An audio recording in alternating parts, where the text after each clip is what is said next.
Welcome, everybody. We are excited to have you for our October session. Hard to believe that we're in October already. Tonight, we're excited to hear more about what our civilian guardians are doing. And Dr. Jason J.W. Womack is well known within our space community and a big believer in the power of connection. And connecting is what Candid Conversations is all about. So JW, we'd love to hear how you came into this Space Force orbit and how you are making connections that matter. I will let you take it from there. Awesome. So first off, thank you. Thank you to everyone involved in the behind the scenes of Candid Conversations. For those of you who are longtime listeners and you've attended these before, awesome, and thanks and welcome back.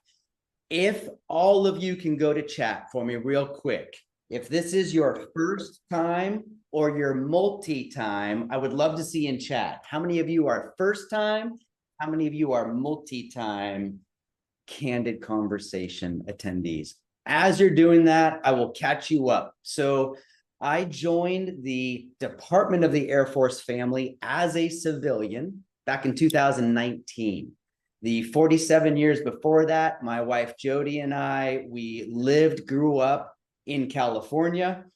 We ultimately met at university, and then we kind of carried on a life together. We lived in the same house in Santa Barbara, California from 1999 until 2019.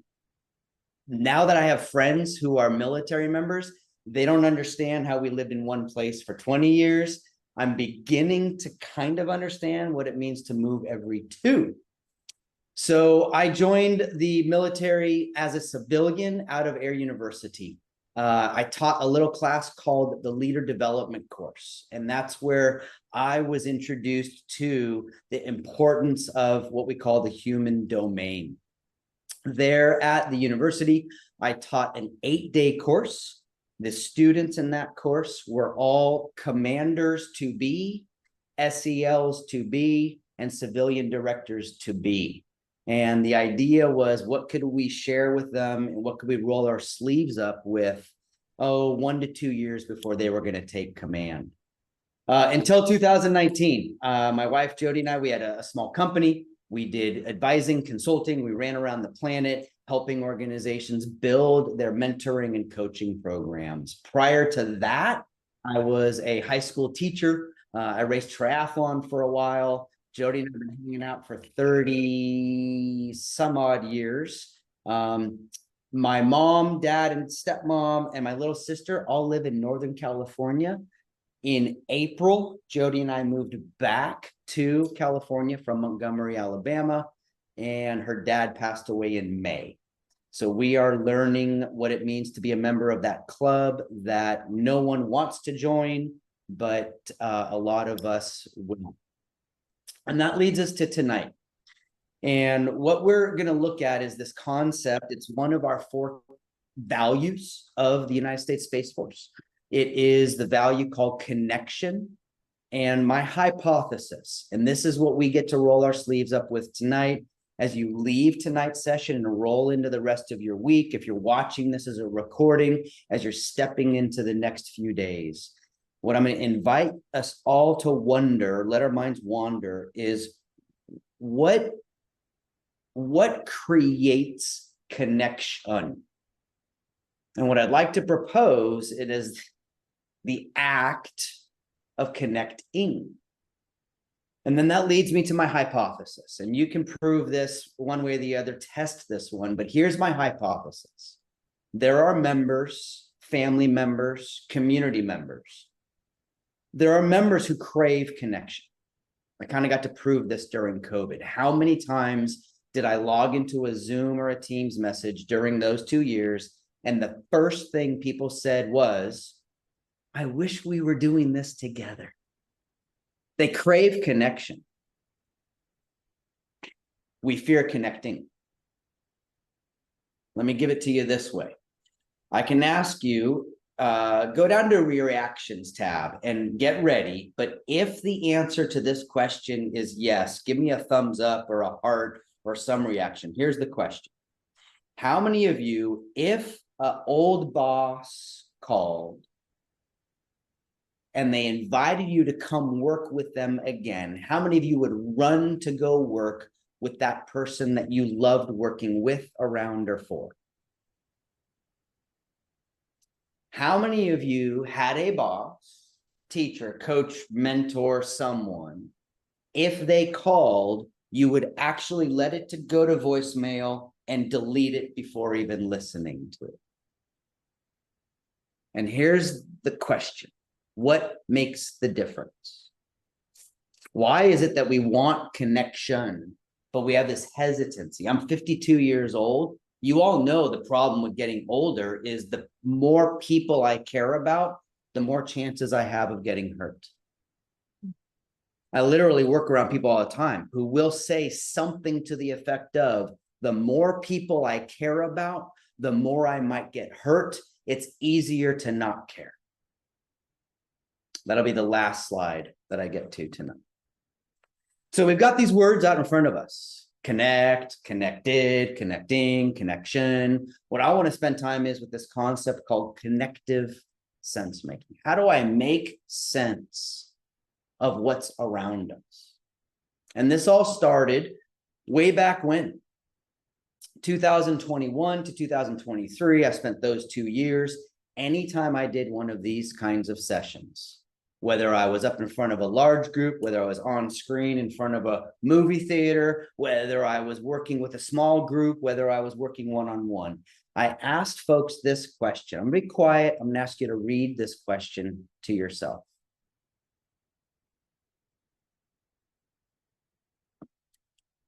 And I did.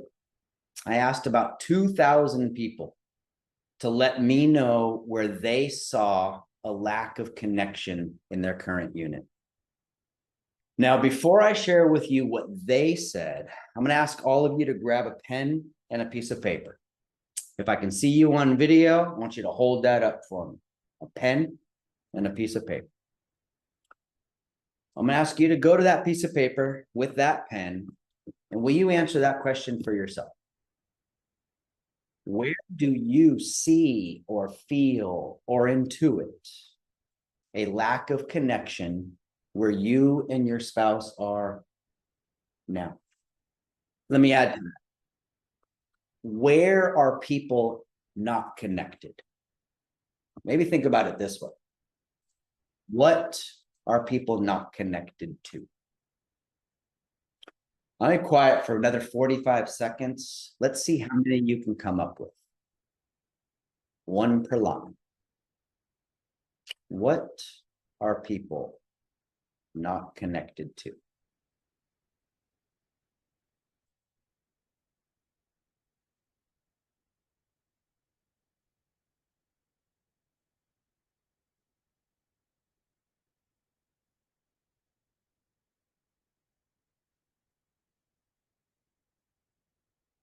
Okay. Got about 10 more seconds for those of you still writing. For anyone who is done, huge favor. Will you look up and down that list? Will you share one in the chat? You got a list of where you see people disconnected, where you feel people are disconnected, where you intuit that they're disconnected. But with 19 people on the call today, and I get you to share one, I'll type mine in as well.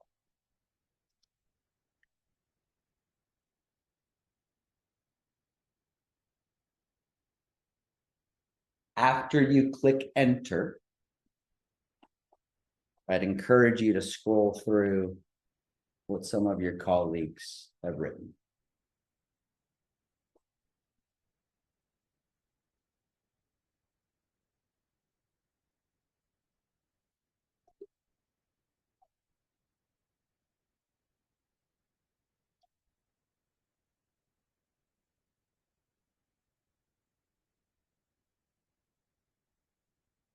So here's the deal, friends. I collected about 2,000 of these responses. I felt like I was writing my dissertation again. Had all this information on bits of paper and printouts from emails and 3x5 note cards. I organized those about 2,000 answers, and we came up with 7. I'm going to go through the 7. Then I'm going to give us what we could do to strengthen connection in our unit, in our family, in our community, in our country, in our world. And then we'll get into some actual connecting at the end of tonight's event. So I'll start with the first one. And by the way, the order of these, because I'm the researcher, I got to put them in the order that I wanted. The order of these were what I felt led to the next one. So if I could strengthen number 1 and have a pretty strong connection to that, then I could go work on number 2, strengthen number 2, go to number 3, all the way until 7. So here's the first one. Over and over again, our members were telling me that there was a disconnection of our airmen to themselves, of our guardians to themselves. I did some work in joint services. I even had folks saying that there were some Marines, some Coasties, some soldiers and sailors who were disconnected from themselves. Now, I have to make a point here. I don't mean know yourself. Go back down to the reaction. Give me a reaction. Who's ever taken one of those personality assessments? Myers-Briggs, disc profile, Enneagram, true colors, 4 lenses, horoscopes, and the ASVAB. All of these assessments, that's how I know who I am. That's cool, interesting, as my boss used to say, not compelling. What I'm very concerned about, what I'm very interested in, is what is that guardian's connection to herself? Does she trust herself? Does she like herself? Now, this research, this wasn't new when I saw it. In fact, when I saw this appear before my eyes, I instantly went back to 1997. You see, in 1997, I was a high school teacher here in Ojai, California. I taught 16, 17, 18-year-olds, sophomores, juniors, and seniors. Do I have any parents out there with sophomores, juniors, and seniors?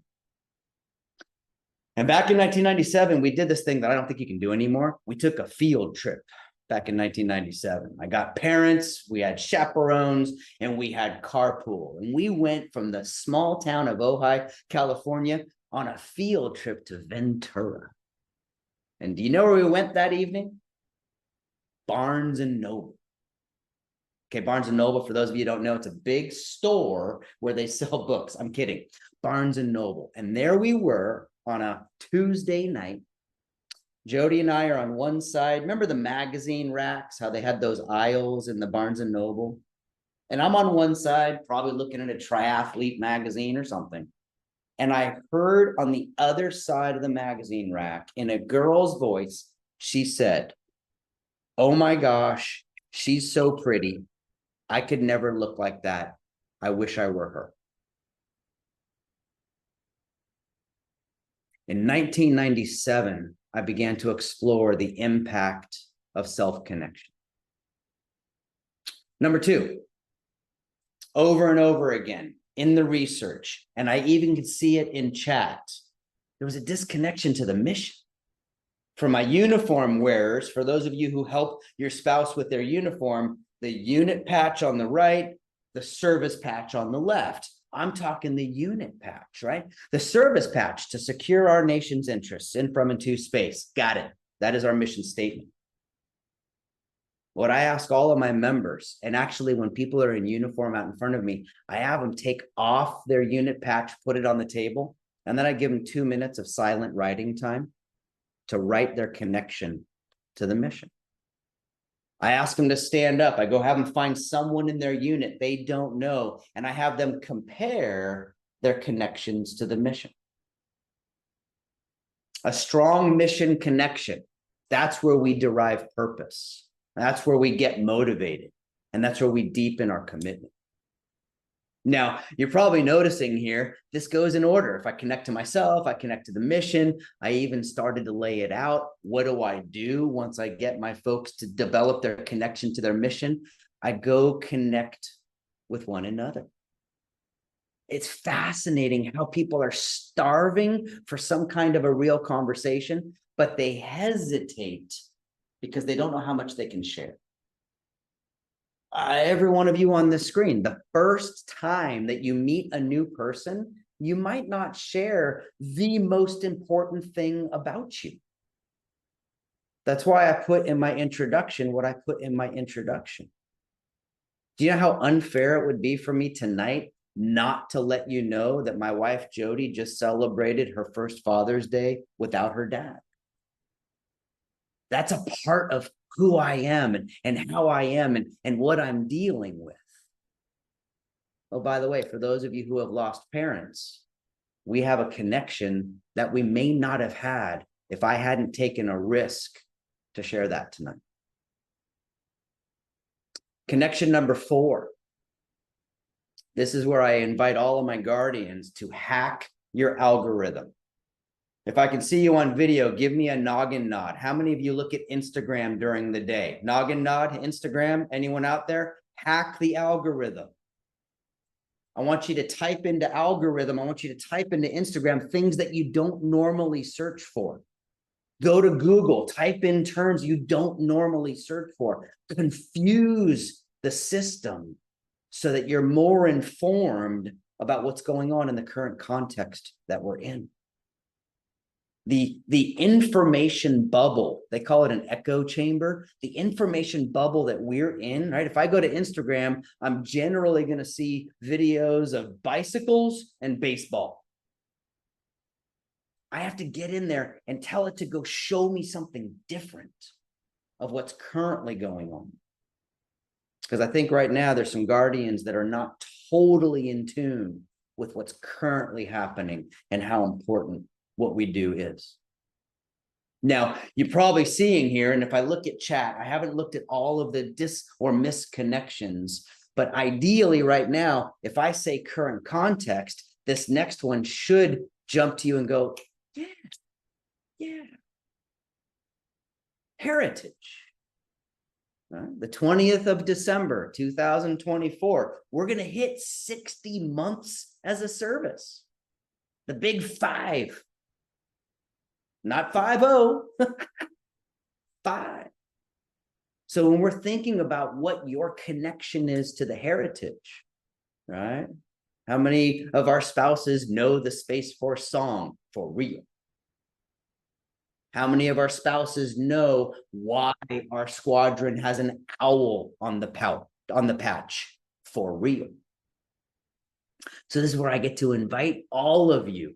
Go to your squadrons, go to your units, walk around the building, ask someone who's been there for a while, why is there a static display of a rocket out in front of us? What are we trying to show as far as heritage? Full disclosure, up until about 3 months ago, I used to have the word tradition in there because that's what showed up in the research back in 21, 22, 23. But you got to remember, who was I talking with 21, 22, 23? Airmen. So I had to shift it when I started talking about guardians. Why? Because we are building our heritage right now. I have a Google alert.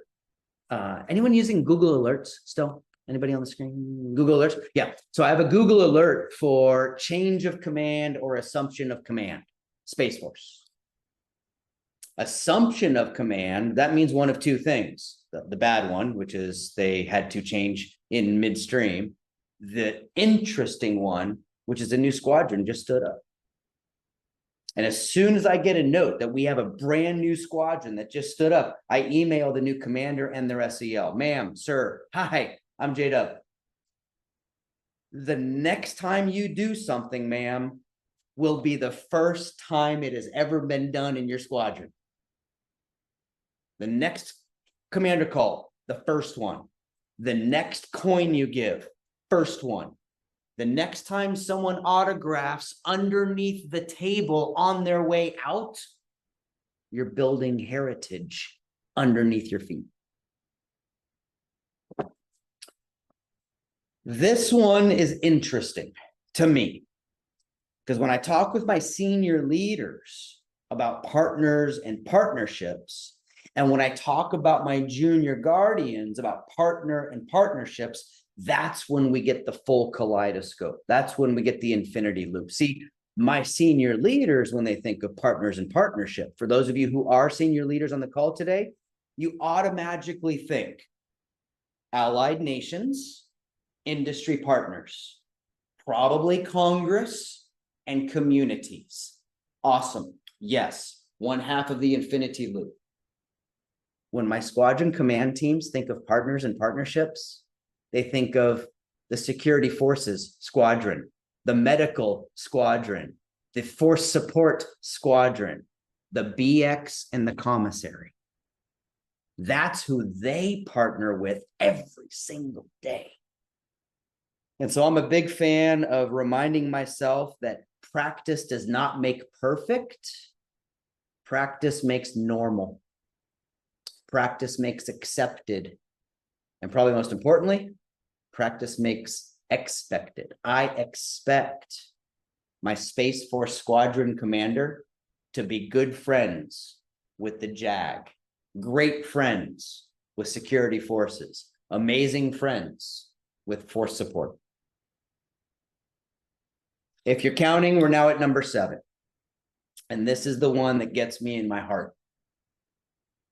I was told from 20, 21, 22, 23, and here's my ask as you leave tonight and continue on with your week, please go check to see how these connections meet with your guardians. But if there's one thing that keeps me up at night, if there's one thing that wakes me up most mornings before my alarm, it's this one. That I know tonight there are some guardians who don't see themselves in the future. They're struggling so mightily with current, present situations that they don't see a month from now, a year from now, post-retirement. Most presentations, most events that I host, in the back of my mind, I've always got one dedicated. I've picked someone that I've dedicated that presentation or that work for. And behind me, I've got the one coin that I picked for tonight. And that was from my friend and mentor, Chief Master Sergeant Willie Frazier II. That the morning I got the phone call that we lost Willie, June 23rd, 2024, I ran through the significance of these 7 connections. And I made a commitment to myself and I made a commitment to the service. I will do everything in my power. And if you can see with me, numbers 1 and 7, I see those as the bookends, friends. If I can help a guardian connect with her, him, or themselves, and I can walk all the way to making sure that they see themselves in a future better than the present, now I have a connected force. Now I have a resilient force. Now I have a force where people are retaining themselves and they are committing to themselves. So how do we do it? How do we do this connection thing? For this piece, I am going to do a huge ask. If you are on video or can be on video, could you start that? This will just be about 5 minutes. If you cannot be on video, I totally understand. For those of you on a computer, I've clicked the little view button and now I've got you in a big gallery. It's like the Brady Bunch. I'm dating myself. All right. Hi. So here's my question. How do you do it? I'm going to show you how you do it. If the hypothesis is true that people want connection, what are the steps that we take? If you're in gallery view, I'm going to ask you right now, go look at someone on the screen, actually in their eyes. Pick one person Look at them in their eyes. You can smile. They might be looking back at you. All right, look away, look away. Go find someone else. Go find someone else and look in your eyes. Smile. They might be looking back at you. Okay, look away, look away. Here's the deal. I think there are some people wandering around Space Force bases right now, not even knowing if they've been noticed. You've all been guardians, or before that, airmen, soldiers, sailors, Marines. When someone walks by you and they ask, how are you? What's the answer? Just mouth it for me. How are you? Fine, good, living the dream, or another day in paradise. Here's my question. Has anyone ever stopped because the answer you got was not true? How are you? They responded fine. And in that moment, you realized, don't think they're fine. Give me a noggin nod. Who's ever asked someone a second time, how are you? And they changed the answer from the first time? You did. Number two, you invited them to have a meaningful conversation. Sunday, for whatever reason, last weekend, I don't know why, I texted a friend of mine. The text back forced me to hit the dial button. 67 minutes, that phone call. All I did was listen. That was Sunday. Now, who's ever had a meaningful conversation with someone? Noggin nod, thumb up, big smile. To double down, or as our vice CSO said last week, triple down. I didn't know you could triple down on something, but General Gutlein did it. If you want to triple down on how to connect with someone, find a way back into their heart. Find a way later on to reconnect with them. I'll give you two of my favorite ways. Number one, after a meaningful conversation with someone, the free one that I love the most, I jump over to the internet, I go find a TED Talk or a podcast. I watch the TED Talk, I listen to the podcast, I put an email or a text message together, and I say to my friend, watched this, thought of you, think you'll like it. The one that costs me a little bit, I either buy them a book on magazine, or my ultimate favorite, I subscribe them to a magazine. Why do I subscribe them to a magazine? Because now I have 12 reasons a year to bother them. Now, if that's too California, make awkward eye contact, share a meaningful conversation, and follow up appropriately, I tried to make this as user-friendly as possible. Step one, notice one another. Pay attention. I'm American. If I pay something, I expect something in return as equal or greater in value.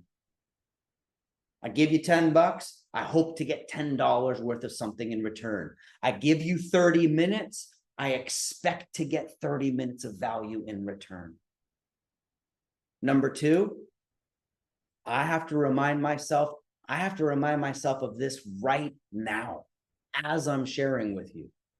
Meaning, always in the mouth of the speaker, not always in the ear of the listener. And for my senior leaders on the call today, tomorrow I'm going to get to spend some time with spouses visiting SSC here in Los Angeles.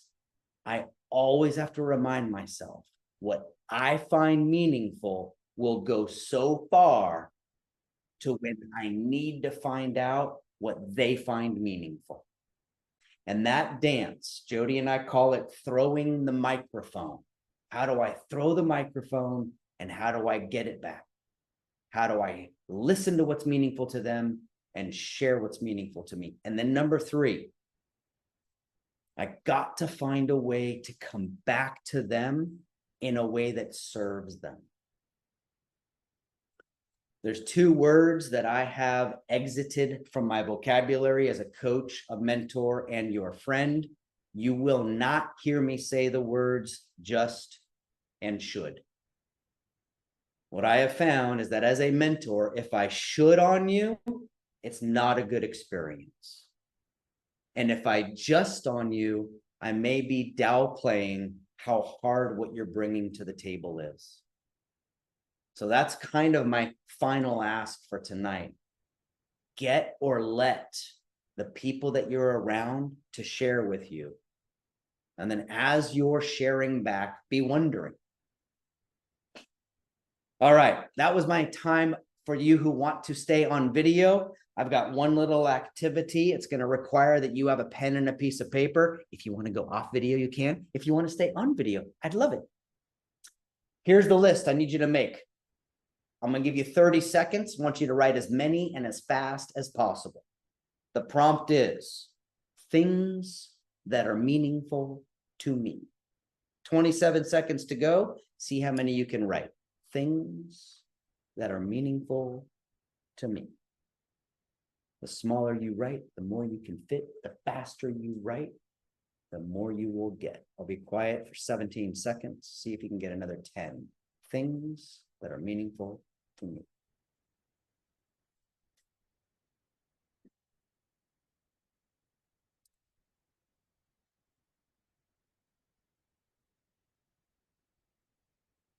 Five, four, three, two, one. Everybody click the chat icon at the bottom of your phone, bottom of your computer. Pick a safe one. Pick, you get to pick. But can I get everyone to type one of those items in chat? One meaningful thing to you in chat.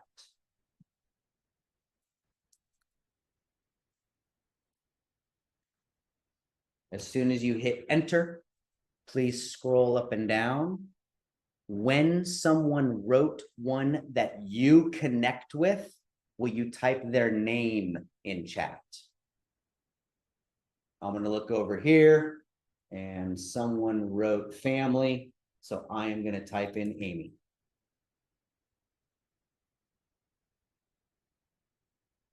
For those of you who I can see, will you give me a noggin nod or a thumb up when you have found one you connect with and you've put their name in chat? Friends, that is what making awkward eye contact is. Awkward eye contact with yourself first. Remember that first connection? I want people to be so connected to who they are. One way to do that, write down what's meaningful to you. I want people so connected to one another. How do I do that? I connect something they find meaningful to something that I find meaningful. Here's your homework, your assignment, your challenge, should you choose to accept it. Give me a thumb up or a little heart. Who has not eaten dinner tonight? Anybody out there not eaten dinner tonight? Over dinner, see if you can get someone at the dinner table to share something that's meaningful to them. And listen, maybe ask a question. Maybe drop in a prompt that gets them to share a little bit more. Or run this experiment. There on your piece of paper, will you bring to mind someone who has shared something meaningful to them with you? Just write their name down. Someone who has shared something meaningful with you. For your spouses who I work with or might get to work with, I have them do this at the end of every work day. All the commanders, all the SELs, all the guardians that I get to serve, at the end of every day, I have them write down someone's name, and then I have them fill in these 3 blanks. Blank number 1, if you could continue talking with them, what would you ask next? Maybe that conversation ended because we ran out of time. Maybe that conversation ended because I had to go somewhere. Maybe that conversation, what if I could continue? Number 2, based on what they shared with me that's meaningful to them, could they help me with something? Could they help me see what I haven't seen before? Could they help me know what I've never known before? Could they help me shift my perspective? And then, of course, how can I serve them? So as we run to the end of tonight and we get you set up to go do some connecting with other folks here in the event, I just want to make a couple of reminders. Reminder number one, I want to make sure we talk about connection. Connection, the connections that we have. They bring us from the past to the present. They give us situational awareness on who we were, who we met, where we were, what we did.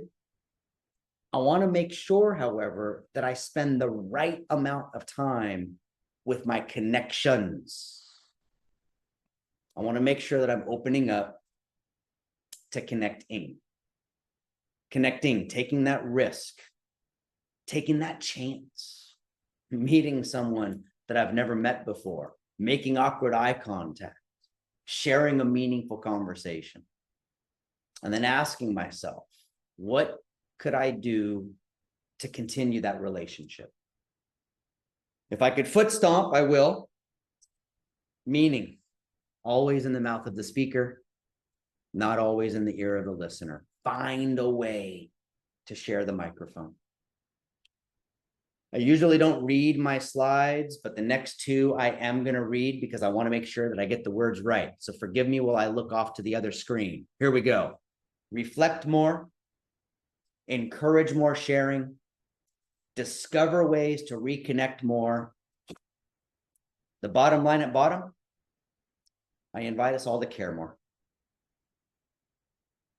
So that's what I wanted to share tonight. That's the work that I've been called to do for this most amazing United States Space Force. There's so many other things that we could talk about tonight. I remain at your service. I'm an email address away. If you need to text Ever or Marco Polo, my favorite app currently, I can totally be available for that. But Sheila, Amy, on behalf of the entire Candid Conversations community, I just want to say thank you.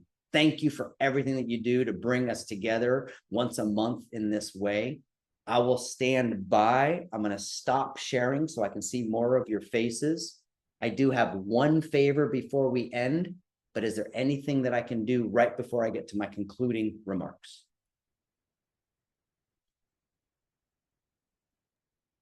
Does anybody have any questions before we wrap that portion? I'm looking at chat too. I think we're good. Okay, here's the deal, friends. Before we go, we're going to get a class photo because no one has ever gone on vacation, come home and said, we have too many pictures with everyone in them. Need you to turn your cameras on if you can. Need you to get yourselves ready.